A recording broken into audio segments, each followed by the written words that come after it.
to be defensive on this topic, but there's no reason to be. There is now an enormous amount of evidence, including physical evidence, that UFOs, whatever they are real. Why don't we know a lot more about this? Because the government has hidden that information from us, outrageously.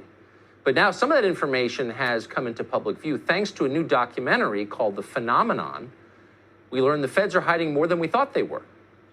All we're saying, nobody has to agree that why it's there, but shouldn't we at least be spending some money to study all these phenomenon? Shouldn't we study this stuff? The answer is yes, and that's all this was about, and why the federal government all these years has covered up, put brake pads on everything, stopped it. I think it's very, very bad for our country. Are you saying that there's some evidence that still hasn't seen the light of day? I'm saying most of it hasn't seen the light of day. It's outrageous. And it's not a partisan question, by the way. That, of course, was former Senate Majority Leader Harry Reid of Nevada, a Democrat if there ever was one. But that's not even the biggest claim he makes. According to the film, Reid said that UFOs have actually and repeatedly interfered with our nuclear weapons capabilities.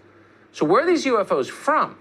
Some researchers told the filmmakers that their origins are becoming clearer. Dr. Jacques Vallée has collected purported metal debris from UFO cases dating as far back as 1947 that experts are analyzing in a state-of-the-art laboratory.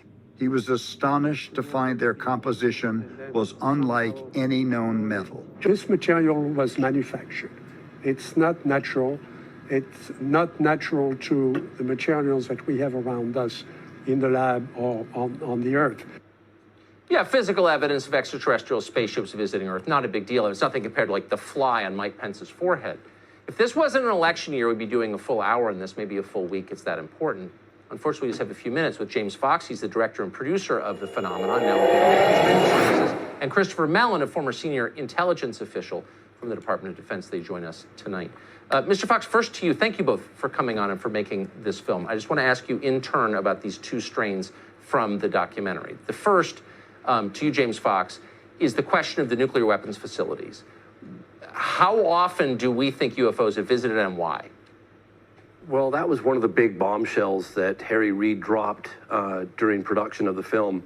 It really kind of caught me off guard because it's the first time, a government official of his magnitude, of his level, had revealed that these UFOs were not only seen over, super secret nuclear weapons facilities, but they were interacting, shutting on and off some of the missiles. He went as far as even saying that if the president had called upon to launch the missiles in several occasions, they couldn't have done it. The missiles were deactivated. And this has also been happening in Russia. And we document those cases very thoroughly with high-level military officials testifying about these incidents. It's beyond. Mr. Mellon, quickly to you, physical evidence of UFOs, metal from the craft, where?